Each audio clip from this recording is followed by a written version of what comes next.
crescimento populacional, o aumento da demanda por alimentos, as mudanças climáticas, degradação dos solos, escassez de água são as principais causas da fome no planeta.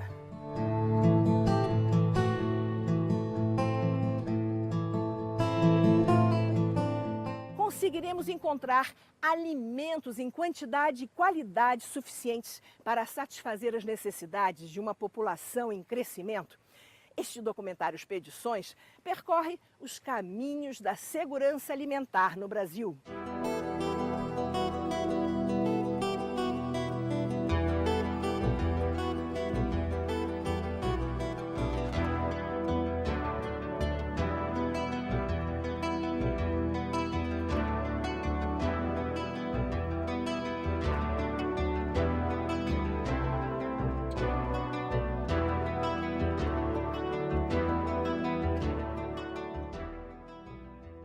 O FMI, Fundo Monetário Internacional, no recente relatório World Economic Outlook, que é a visão econômica do mundo, elevou a previsão de crescimento mundial para 3,5% em relação à projeção de 2013.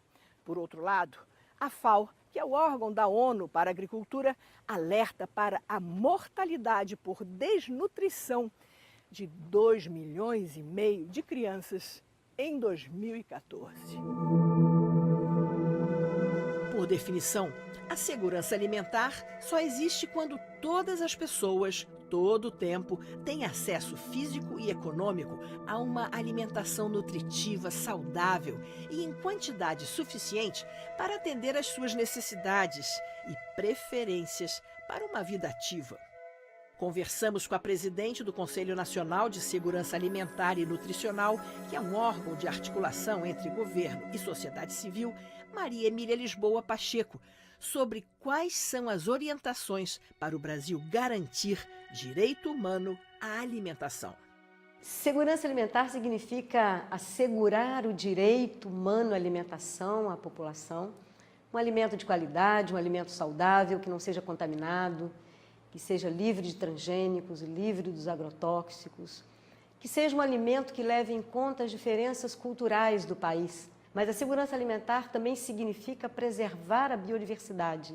É o conjunto desses aspectos que confere sentido para esse conceito que nós temos chamado de segurança alimentar e nutricional. Conversamos sobre esse tema com o ex-gerente da Anvisa, Agência Nacional de Vigilância Sanitária, e atual pesquisador da Fundação Oswaldo Cruz, Luiz Cláudio Meireles. Na medida em que a gente tenha menos brasileiros trabalhando a terra, trabalhando a diversidade de produtos agrícolas que nós temos, né? Isso for assumido por grandes corporações, são elas que vão comandar naquilo que a gente vai consumir. Daí a necessidade da gente ter uma participação muito maior de diferentes populações do Brasil no segmento agropecuário. Hoje, a gente já sabe que o pequeno e médio produtor garantem a produção diversificada de frutas, legumes e verduras. E em 2006, então, foi criada uma lei, foi aprovada no Congresso Nacional, e é muito importante porque lá tem uma definição de segurança alimentar e nutricional, que nós entendemos que é muito importante que a sociedade compreenda, porque a segurança alimentar e nutricional, como eu disse, baseada nos princípios do direito humano à alimentação e da soberania alimentar, significa não apenas que o povo tem direito, que a população tem direito ao alimento em quantidade, mas também em qualidade. Na prática, estamos vivendo em meio a um imenso contraste. Enquanto metade da população vive entre a miséria e a pobreza, a outra metade sofre com diabetes, hipertensão arterial e obesidade, doenças causadas pelo excesso e pelos erros da alimentação. Algumas feiras que a gente organiza aqui no Rio, médicos estão indicando as feiras orgânicas para que pacientes que estão saindo de uma enfermidade melhorarem a sua qualidade de vida. Realmente é difícil, né? Você fazer uma boa alimentação, porque principalmente o meu esposo, ele é pré-diabético. Nós procuramos fazer uma dieta balanceada, comer frutas, legumes, mas infelizmente está difícil você comer uma coisa que não seja, né, cheia de venenos, de agrotóxicos. Então a gente tem tentado procurar produtos orgânicos, sendo que isso faz uma diferença gigantesca. Se você se direcionar apenas para os orgânicos, gigantesco. Lá em casa se consome muito tomate, se consome uma coisa que agora eu já fiquei sabendo que tem uma quantidade de agrotóxicos enorme, que é o pepino. Então é muito complicado. Mas a gente está tentando arrumar um jeito de equilibrar essa situação. Então, o orgânico hoje, ele tem essa relação com a saúde, com o bem-estar, com a valorização do pequeno produtor. A valorização da agricultura familiar é uma ferramenta muito valiosa para a manutenção da segurança e da soberania alimentar em nosso país. Mas ainda faltam condições para que o pequeno produtor trabalhe de forma sustentável e tenha acesso à tecnologia, ao crédito e a sementes de qualidade. Nós chamamos de agricultura familiar ou de agricultor familiar aquela família que tem acesso à terra. Não necessariamente é proprietário de terra, mas tem acesso à terra. Quer seja poceiro, arrendatário, meieiro ou proprietário de terra. Normalmente são áreas muito pequenas, onde esses agricultores trabalham, principalmente utilizando a mão de obra familiar. A agricultura familiar é hoje responsável por mais de 70% dos alimentos consumidos internamente. Quer dizer, mais de 70% dos alimentos que vêm para a mesa dos brasileiros têm origem na agricultura familiar. A tradição segue em poucas famílias, né? A gente ainda planta inhame, aipim, a gente tem o costume de ter o milho. A gente sempre teve, não precisa comprar. Tudo que a gente precisava em termos de alimentação, nós tínhamos verdura, legumes e fomos crescendo e aprendendo a esse tipo de alimentação. E alguns vizinhos próximos são, assim, famílias também que produzem alguns alimentos. Não só as verduras, legumes e frutas. Então, assim, é coisa pequena, mas para que a gente possa consumir no dia a dia. A agricultura orgânica, quer dizer, a maneira de se produzir sem química, sem agrotóxicos, integra o homem à natureza e é altamente sustentável. Porque só uma produção sustentável pode também levar a um consumo sustentável. E a produção sustentável? O que significa isso? Significa uma produção em harmonia com a natureza, não contra a natureza. Hoje a gente tem que trazer, e tem vários grupos hoje que trabalham na área de agroecologia, né, na área da produção orgânica e também até mesmo da utilização de agrotóxicos, mas aqueles produtos menos tóxicos, que estão pensando estratégias de produção que garantam a permanência do homem da terra, sejam viáveis economicamente e produzam saúde e não doença. Hoje, no mundo todo e no Brasil, cresce a busca por uma alimentação mais saudável e livre de produtos químicos, sintéticos e substâncias tóxicas, como fertilizantes e agrotóxicos. Uma agricultura agroecológica, ela economiza muito mais energia também, não só pela maneira como produz, como também, conforme eu dizia, é uma agricultura diversificada, é disso que nós precisamos nas várias regiões, para não ficar fazendo esse transporte a longas distâncias dos produtos. E na política de abastecimento é, então, fundamental essa função reguladora do Estado. Ao mesmo tempo, nós precisamos criar mecanismos que favoreçam o que nós chamamos dos circuitos curtos de mercado. A agricultura orgânica hoje, o que o governo tem que incentivar é a saída da agricultura orgânica, porque hoje o agricultor ele sabe plantar orgânico. Só que o que acontece é que eu vejo muito agricultor plantando orgânico e vendendo no convencional, porque ele não consegue a venda direta do orgânico. Isso significa que em cada município é preciso ter sua política de abastecimento, ter equipamentos de segurança alimentar, os restaurantes. O pessoal diz que produzir é fácil, o difícil é vender, o difícil é comercializar. O produtor sabe como produzir de forma sustentável, mas tem dificuldade de comércio. Muitos desses grupos estão buscando alternativas de comércio. Comércio justo dentro do Brasil, exportação e também comércio em nível local. Quer dizer, feiras, construção de feiras, mercados locais. Para parar com essa coisa de se produz no interior do estado, vai para o Ceasa, do Ceasa volta até para o próprio município que produziu. Então, pensar em produção local, para consumo local. Os produtos orgânicos são mais valorizados e, por isso mesmo, têm um valor um pouco mais alto. Com incentivos do governo e conscientização dos próprios consumidores, obrigatoriamente vai haver uma redução no preço final dos alimentos orgânicos.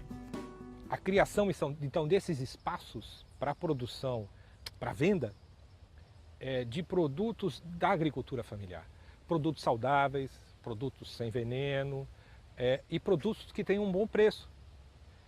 A ideia da agricultura familiar não é produzir um produto especial para vender para o mercado especial, o mercado que tenha muito dinheiro para comprar. A ideia da agricultura familiar é produzir um produto saudável para vender para todo mundo. Uns anos para cá, os orgânicos não existiam nem nos supermercados, né? Hoje nós temos feiras em vários estados, enfim. E isso tem mobilizado muito a população com relação a ter uma qualidade de vida melhor, ter uma alimentação melhor, né? Agora, a gente tem que procurar popularizar o orgânico. Essa é a nossa meta. A gente tem que parar de pensar que o orgânico foi feito por uma parte da sociedade. Não é isso, né? O brasileiro tem o direito da moradia, da educação e da saúde. E a saúde está na nossa alimentação. O selo de certificação é uma garantia ao consumidor que está adquirindo produtos orgânicos isentos de resíduos tóxicos.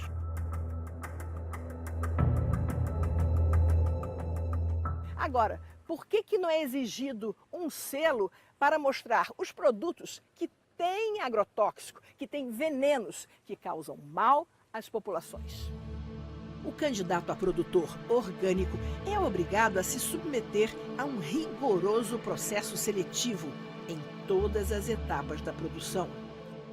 Fica cada vez mais claro que a distribuição de terras, recursos e renda é a melhor maneira de garantir a segurança alimentar sem ameaças à vida humana, à biodiversidade, sem causar impactos ambientais.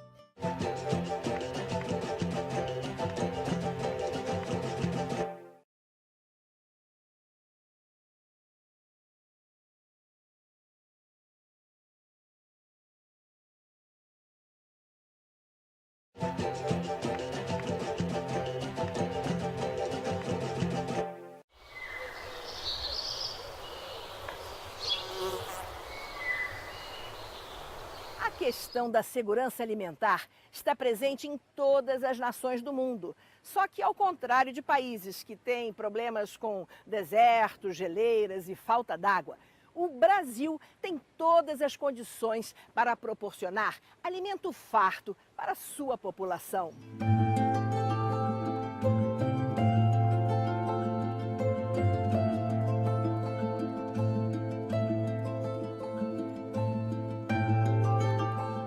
A natureza exuberante e colorida de cada região do Brasil corresponde a pratos e sabores locais, mas essa diversidade de alimentos está ameaçada. O que temos no Brasil é o crescimento cada vez maior das monoculturas, ou seja, de grandes extensões de cultivo de uma planta só, grandes cultivos de soja, grandes cultivos de algodão, de milho, cana, ou também a expansão do gado, a ocupação do território brasileiro pelo gado é muito grande e essa crescente ocupação pela soja, cana é preocupante e isso vai na contramão da segurança alimentar e nutricional. E sim, a nossa agricultura ela é marcada por essa produção de monoculturas, né? Grandes áreas, grandes fazendas. Então, nós temos na nossa história, na nossa genética, essas duas formas de fazer agricultura. A agricultura familiar, baseada no conhecimento tradicional, e essa outra agricultura, né, mais dita moderna, né, que está se espalhando no Brasil. E esses dois modelos, vamos dizer assim, eles estão em disputa hoje. Uma ameaça da expansão dessas monoculturas é que nós estamos observando uma nova geografia no país, certas regiões estão deixando de ter os produtos que são fundamentais para a alimentação do povo naquela região. Um estado como São Paulo, a redução das áreas de cultivo dos nossos alimentos é dramática. São Paulo depende muito da importação de alimentos de outras regiões. As populações tradicionais têm como prática comum a troca de sementes e a organização de bancos comunitários de sementes orgânicas, que muitas vezes são a única garantia de segurança para esses agricultores. A Lei de Sementes foi criada para regulamentar a cadeia de produção, para manter o padrão genético e a pureza das sementes comercializadas no Brasil. A existência de bancos de semente da parte de famílias que guardam as sementes de uma safra para outra, ou comunitariamente, né, nas comunidades pelo Nordeste, onde vemos bastante essas experiências, isso é fundamental. Geralmente, quando a gente planta uma lavoura de brócolis, a gente deixa a lavoura ficar mais velha e dá a semente, porque a semente do brócolis é uma coisa cara. Então, num pedacinho de brócolis que a gente deixa para trás, a gente colhe a semente para replantar. Não precisa ir na loja comprar, pode fazer o mesmo com a salsa. A salsa e o brócolis é fácil de tirar semente. E coentro? Coentro a gente não tem o hábito de tirar, não. Mas se você for fazer em pequena escala, também pode tirar, não tem problema. Em grande escala que não dá para tirar. Desde 2008, o Brasil é o maior consumidor mundial de agrotóxicos em virtude do modelo de agronegócio e da produção de transgênicos. A comercialização de produtos que já foram proibidos em outros países ainda é permitida aqui. O mercado de agrotóxicos hoje no Brasil ele envolve cerca de 17 bilhões de reais. São empresas ou corporações gigantes, né? 10 empresas são responsáveis por aproximadamente 90% do mercado e tem um grande poder de financiamento de todo tipo de atividade, inclusive campanhas. Isso pode influenciar muitas vezes a posição dos nossos parlamentares em relação à defesa dos interesses de registro dessas empresas. Não basta ela ter sido proibida na Europa, nos Estados Unidos, na Austrália ou no Japão. O Brasil precisa implementar o seu próprio procedimento para ver quais foram as razões que levaram não só aqueles países, mas quais seriam as razões do ponto de vista de saúde humana ou ambiental que levariam a isso. Daí a necessidade do setor saúde se manter nessa avaliação, e não só se manter e aprofundar cada vez mais a sua atuação, como acontece hoje nos países desenvolvidos, que cada vez mais retiram esses produtos de elevada toxicidade do mercado. O nosso mecanismo legal para retirada de produtos do mercado é extremamente burocrático, digamos. O Sistema Nacional de Avaliação e Liberação, assim como as práticas de fiscalização e monitoramento sobre o uso de agrotóxicos e produtos químicos no Brasil, ainda é muito frágil e precário. Nós trabalhamos esse levantamento de comercialização de produtos no Brasil com a Universidade Federal do Paraná e chegamos a esse cálculo pelo volume comercializado por cada empresa isoladamente no Brasil. O somatório total de produtos comercializados oficialmente, a gente não está considerando produtos que possam ter entrado clandestinamente no país e nem está considerando produtos de outras origens, aí, como o uso do domicílio sanitário, ou outros que se usam agrotóxicos também, né? Uma média de 5 litros por habitante ano. Existe hoje 45 agrotóxicos que não são vendidos em outros países do mundo e aqui no Brasil é liberado. Isso é um absurdo, isso tem que ser revisto, isso está contaminando a nossa população, o nosso meio ambiente. Então, eu acho que tem que existir uma fiscalização mais dura.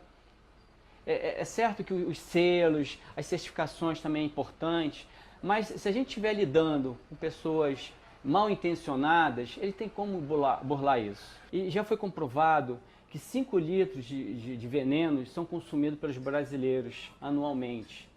Isso é um absurdo, isso é um genocídio diário que está acontecendo. Nós temos que ter leis mais duras para que isso deixe de existir.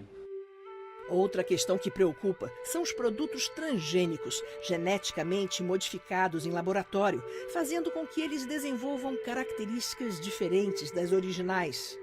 Os impactos sobre a saúde humana e o meio ambiente ainda são desconhecidos. A rotulagem dos produtos transgênicos é um direito básico do consumidor que, infelizmente, ainda não é respeitado. Ao falar do milho, eu falo muito indignada e entristecida, porque no Brasil, que nós temos grandes variedades, embora o chamado centro de origem do milho não seja aqui no Brasil, seja em outros países da América Latina, mas aqui, para aqui chegaram muitas variedades.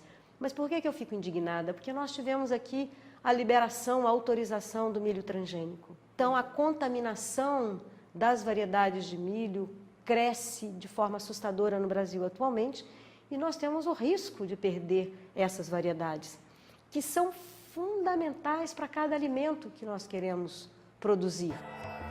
Vandana Shiva é cientista, ambientalista e uma ativista na luta que está acontecendo no mundo todo pelo direito ao uso das sementes livres de royalties.